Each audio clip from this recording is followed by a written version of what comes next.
Hi friends, JAB legal and regulatory ఆస్పెక్ట్స్లో ఈరోజు మనం mergers and acquisitions and winding up ఇలాంటి మిస్లేనియస్ కాన్సెప్ట్స్ అని డిస్కస్ చేయబోతున్నామండి. సో దీంతో మ్యాక్సిమం ఫస్ట్ పార్ట్ ఒక ఎండ్కి వచ్చినట్టు. సో ఫస్ట్ ఆఫ్ ఆల్ ఏంటంటే మనం ప్రతి ఇయర్ యాన్యువల్ రిపోర్ట్స్ తయారు చేస్తామండి. సో మార్చ్ ఎండ్కి ఇవి మొదలు పెడతాం. సో మార్చ్ ఎండ్ అవ్వగానే annual accounts, balance sheet, profit and loss account తయారు చేస్తాం. వీటిని వితిన్ 3 months సబ్మిట్ చేయాలండి. సో 3 months 3 కాపీస్ ఆర్బీఐకి సబ్మిట్ చేయాలండి. అయితే ఇవి ఆడిటెడ్ వన్స్ అవ్వాలండి. అంటే ఆడిటర్స్ని అక్రాస్ ద కంట్రీ అపాయింట్ చేస్తారండి. వాళ్ళు ఆడిట్ చేసినవి మనం ఇవ్వాలండి. ఈ స్టాట్యూటరీ ఆడిటర్స్ ఎవరైతే ఉన్నారో మీకు తెలిసిందే, సంవత్సరం అవ్వగానే మనకి టక్కన గాలిలోంచి పక్షుల్లో దిగుతారండి. వీళ్ళు ఆడిట్ చేసింది మనం ఇవ్వాలి. వీళ్ళని రెస్పాన్సిబుల్ చేస్తారండి. ఎందుకు? Ignorance of facts. వీళ్ళు ఏదైనా కావాలని ఇగ్నోరెంట్ చేసి దాటి వేసినట్టు కనిపిస్తే దానికి they will be held responsible అండి. అండ్ ఒకసారి అయిపోయాక, బ్రాంచెస్ ఆడిట్ అయిపోయాక బ్యాంక్ వైజ్గా ఆడిట్ అది మొత్తం తయారు చేసిన తర్వాత దాన్ని మినిమం 3 డైరెక్టర్స్ సైన్ చేయాలండి. సో 3 కంటే తక్కువ ఉంటే ఎంతమంది ఉంటే అంత చేయాలండి. 3 కంటే ఎక్కువ ఉంటే 3 డైరెక్టర్స్ సైన్ చేయాలండి. Plus manager or principal officer, అంటే వీళ్ళు మేనేజ్మెంట్ టీంలో అండి, అంతేగాని మన బ్రాంచ్ మేనేజర్లు కాదు, వాళ్ళు సైన్ చేయాలండి. సో దీన్ని ఆర్బీఐకి సబ్మిట్ చేయాలండి 3 కాపీస్.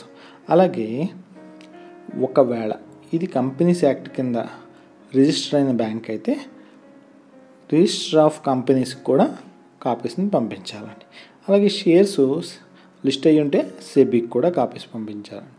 ఫారెన్ బ్యాంక్స్ ఏవైతే ఉన్నాయో వాళ్ళు ఇటువంటి కాపీని తమ ప్రిన్సిపల్ ఆఫీస్ అంటే ఎక్కడి నుంచి వాళ్ళ హెడ్ ఆఫీసో అక్కడ కానీ దానికి రీజనబుల్ ప్లేస్లో కానీ ఈ కాపీని డిస్ప్లే చేయాలండి.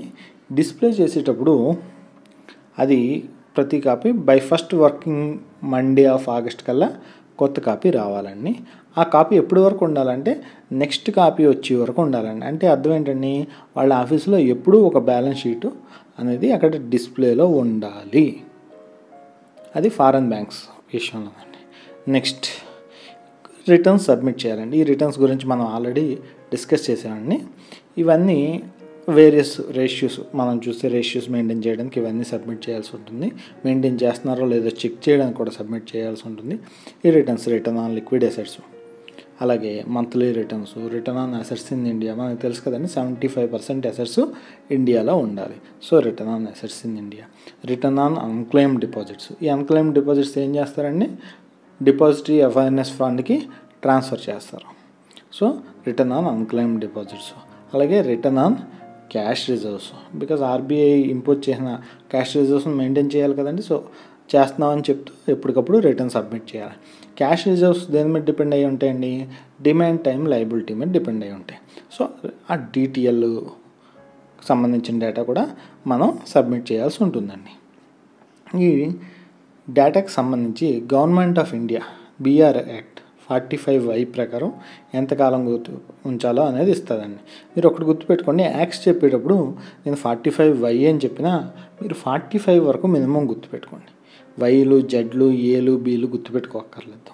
ఎందుకంటే 45కి కింద వచ్చేవన్నీ ఇంచుమించు డేటాకి సంబంధించి ఉంటాయండి.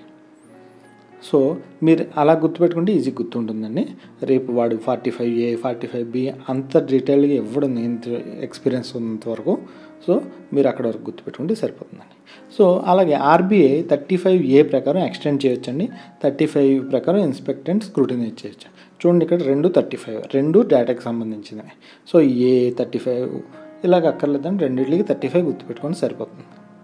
Next PML, prevention of money laundering act 2002 ప్రకారం ప్రతి ట్రాన్సాక్షన్, ఇంటర్నేషనల్ ట్రాన్సాక్షన్ ఏదైతే ఉందో ప్రతిదీ దాని నేచరు, అమౌంట్, డేటు, దాంట్లో ఇన్వాల్వ్ అయిన పార్టీసు ఇవన్నీ మెయింటైన్ చేయాలండి. ఇది చాలా ఇంపార్టెంట్ అండి. ఇంకా గవర్నమెంట్ ఆఫ్ ఇండియా కానీ ఆర్బీఐ కానీ డేటా రిక్వైర్ చేయగానే మనం ఇవ్వలేకపోతే 2000 రూపాయల fine plus 100 rupees per day పడుతుందండి. ఇది సెక్షన్ 46 కిందకు వస్తుందండి. అలాగే మనం ఏవైతే డైరెక్షన్స్ ఉన్నాయో అవి డీవియేట్ అయ్యామనుకోండి 50,000 ఫైన్ ఉంటుందండి, లేదా 2 times ఆఫ్ డీవియేషన్ ఉంటుందండి. సో ఏది ఎక్కువైతే అదండి. 1000 రూపాయలు డీవియేట్ అయితే 50,000 కట్టేస్తారు. 1,00,000 రూపాయలు డీవియేట్ అయితే 2 లక్షలు కట్టేస్తారండి. ప్లస్ 2500 పర్ డే ఎక్స్ట్రా ఉంటుందండి ఫర్ డీవియేషన్. సో ఈ విషయంలో చాలా జాగ్రత్తగా ఉండాలండి, ఎందుకంటే లాస్ట్లో అవి వచ్చి మన నెత్తి మీద పడతాయి. నెక్స్ట్ విషయం ఏంటంటే బోర్డ్ ఆఫ్ ఫైనాన్షియల్ సూపర్విజన్. ఇది ఆర్బీఐ రెగ్యులేషన్స్ 94, గుర్తుపెట్టుకోండి, ఆర్బీఐ రెగ్యులేషన్స్ 94 ప్రకారం ఏర్పడిందండి. సో రెగ్యులేషన్ 4 ఇది అంత ఇంపార్టెంట్ కాదు. సో ఆర్బీఐ రెగ్యులేషన్స్ 94 ప్రకారం ఏర్పడింది. దీనికి చైర్మన్ ఆర్బీఐ గవర్నరేనండి. ఆయన వైస్ చైర్మన్గా డిప్యూటీ గవర్నర్ని అపాయింట్ చేస్తారు. అలాగే సెంట్రల్ బోర్డ్ని ఆయనే ఆర్బీఐ గవర్నరే అపాయింట్ చేస్తారండి. సో వీళ్ళు బేసిక్ డ్యూటీ ఏంటంటే supervise and inspect financial sector అండి. సరిగ్గా చూడండి, financial sector, not only banking sector, financial సెక్టర్కి వచ్చిన ప్రతి దాని మీద కూడా వీళ్ళు సూపర్విజన్ అండ్ ఇన్స్పెక్షన్ ఉంటుందండి. వీళ్ళు మంత్లీ థ్రైస్ మీట్ అవుతారండి. సో దీంట్లో అడ్వైజరీ కౌన్సిల్ ఉంటుంది, 5 మెంబర్స్తో అడ్వైజరీ కౌన్సిల్ ఏర్పాటు చేస్తారు. అలాగే ఎన్ని సబ్ కమిటీలు ఏర్పాటు చేయనా దాంట్లో మినిమం 2 మెంబర్స్ ఉండేటట్టు చూసుకుంటారండి, vice chairman plus at least 1 member ఉండేటట్టు చూసుకుంటారు. ఇంకా నెక్స్ట్ బ్యాంక్స్ ఎక్విజిషన్, అంటే గవర్నమెంట్ బ్యాంక్స్ని తీసేసుకోవడం ఎప్పుడు తీసుకుంటుందండి. సో ఇది సెక్షన్ 36లోకి వస్తుందండి. ఎప్పుడైతే బ్యాంక్స్ ఆర్బీఐ గైడ్లైన్స్ని ఫాలో అవ్వలేకపోయినా మేనేజ్మెంట్ అట్ డిట్రిమెంట్, అంటే మేనేజ్మెంట్ వర్స్ట్గా పనిచేస్తూ బ్యాంక్ డిట్రిమెంట్కి దారితీస్తుందా, అలాగే ఏదైనా డీవియేషన్స్ బాగా డీవియేషన్స్లో వెళ్తుందా, అటువంటి పరిస్థితుల్లో share holders stake holders interest base చేసుకుని దాన్ని ఎక్విజిషన్కి వెళ్తుందండి government of India. So acquisition అవ్వగానే అసెట్స్ లయబిలిటీస్ అన్నీ కూడా గవర్నమెంట్ ఆఫ్ ఇండియా అవి అయిపోతాయండి. సో ఈ ఎక్విజిషన్ని government of India final decision అండి. ఇంకా షేర్ హోల్డర్స్ మరి ఆల్రెడీ దాంట్లో షేర్స్ కొనుక్కున్న వాళ్ళు ఏమవుతారండి, వాళ్ళకి కంపెన్సేషన్ ఇస్తారు. ఆ compensation in consultation with RBI ఇస్తారండి.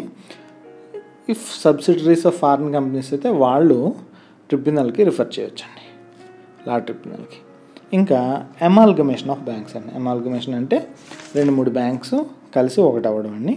అమాల్గమేషన్ ఆఫ్ బ్యాంక్స్ విషయానికి వస్తే బ్యాంక్స్ తమంతట తాము అమాల్గమేట్ అవుతా ఉంటే బై రెజల్యూషన్, ఆ బోర్డ్స్ రెజల్యూషన్ పాస్ చేసి అమాల్గమేట్ అవ్వాలండి.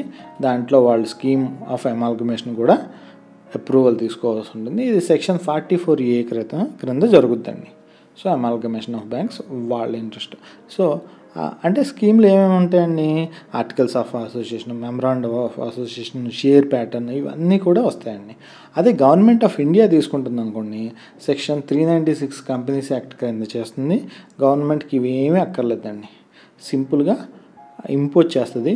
గవర్నమెంట్ ప్రపోజ్ చేసిన స్కీమే బైండింగ్ అండి, దానికి board resolutions, share holders decisions ఇవేమీ అక్కర్లేదండి. అలాగే గవర్నమెంట్ మానిటరింగ్ కూడా ఇంపోజ్ చేయగలదండి. సెక్షన్ బ్యాంకింగ్ రెగ్యులేషన్ యాక్ట్ 45 ప్రకారం, సెక్షన్ 45 ప్రకారం మానిటరింగ్ కూడా ఇంపోజ్ చేయగలదండి. ఇది ఎందుకు చేస్తుందండి, పబ్లిక్ ఇంట్రెస్ట్ కోసం, అలాగే డిపాజిటర్స్ ఇంట్రెస్ట్ దృష్టిలో పెట్టుకొని చేస్తుందండి. ఒక్కోసారి ప్రాపర్ మేనేజ్మెంట్ లేకపోయినా చేస్తుందండి. ఇంకా వైండింగ్ అప్, ఇది లాస్ట్దండి. వైండింగ్ అప్ అంటే ఏంటంటే ఉన్నదాన్ని ఎత్తేయడం. సెక్షన్ 44 ప్రకారం వాలంటరీగా ఎత్తేయచ్చండి. మేము ఇంక ఈ బ్యాంకుని నడపలేము, అప్లికేషన్స్ మీట్ అవ్వలేము, మేము వైండ్ అప్ చేస్తున్నాం అని ఆర్బీఐ యాక్సెప్టెన్స్తో బ్యాంక్ని క్లోజ్ చేయొచ్చండి. కాదంటే ఒక్కోసారి ఇటువంటి కండిషన్స్లో హైకోర్టు అలా క్లోజ్ చేయడానికి కుదరదు, మీరు కంటిన్యూ చేయాల్సి ఉంటుంది అని చెప్పే అధికారం హైకోర్టుకు ఉందండి. అదే హైకోర్టు కూడా వైండింగ్ అప్కి ఆర్డర్స్ ఇవ్వచ్చండి. అది సెక్షన్ 37, 38 ప్రకారం అండి. అంటే బ్యాంకు డెప్ట్ అప్లికేషన్స్ మీట్ అవ్వలేనప్పుడు హైకోర్టు ఇటువంటి నిర్ణయాలతో వస్తుందండి. అలాగే గవర్నమెంట్ ఆఫ్ ఇండియా, ఆర్బీఐ వీళ్ళు కూడా వెళ్ళొచ్చండి.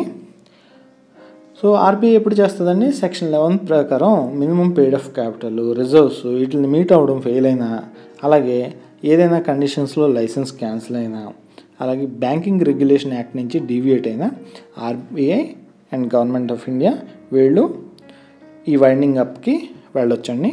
అయితే ఈ మూడిట్లో ఏ రకంగా వైండింగ్ అప్కి వెళ్ళినప్పటికీ అఫీషియల్ లిక్విడేటర్ని అపాయింట్ చేస్తారు. ఇది సెక్షన్ 38 కిందకి వస్తుందండి. సో బ్యాంక్ తనంతట తాను పాడైపోయిందని గవర్నమెంట్ భావించిన ఏ రకంగా ఎత్తేసిన బ్యాంక్ని సెక్షన్ 38 ప్రకారం అఫీషియల్ లిక్విడేటర్ని అపాయింట్ చేస్తారండి. ఈ అఫీషియల్ లిక్విడేటరు ఆర్బీఐ అవ్వచ్చు, స్టేట్ బ్యాంక్ అవ్వచ్చు, లేదా ఏదైనా అదర్ బ్యాంక్ అవ్వచ్చు. జనరల్గా ఆర్బీఐ, స్టేట్ బ్యాంక్ అవుతాయి. సో వీళ్ళు లిక్విడేటింగ్ ప్రాసెస్ చూస్తారండి. అసెట్స్ అండ్ లయబిలిటీస్ని కన్సాలిడేట్ చేసి వాటిని ప్రోరాటా బేసిస్లో పంచుతారండి. అయితే దీంట్లో ప్రిఫరెన్షియల్ పేమెంట్ అనే సిస్టమ్ వస్తుందండి, సెక్షన్ 43A. దీంట్లో ఏంటంటే claims with in 1 month of service of notice వాళ్ళకి ఫస్ట్ ప్రిఫరెన్స్ ఇస్తారండి. ఆ తర్వాత సేవింగ్స్ బ్యాంక్ అకౌంట్లో 250 రూపాయలు వరకు ఉన్న వాళ్ళకి ఫస్ట్ ప్రిఫరెన్స్ ఇస్తారు. తర్వాత మామూలు ఇంక మిగతా ఏ అకౌంట్లో అయినా 250 రూపాయల వరకు ఉన్న వాళ్ళకి నెక్స్ట్ ప్రిఫరెన్స్ ఇస్తారండి. ఆ తర్వాత మిగిలిన వాళ్ళందరికీ ప్రోరాటా బేసిస్ మీద ఇస్తారండి. అంటే 10 లక్షలు అందరికీ కలిపి 10 లక్షలు ఇవ్వాల్సి ఉంటే అక్కడ 1,00,000 ఉంటే 10 రూపాయలకి లెక్కన పంచుతారండి. సో ఇది లిక్విడేటర్స్ చేసే పని అండి. సో దీంతో మనకి ఈ కాన్సెప్ట్ కంప్లీట్ అయిందండి.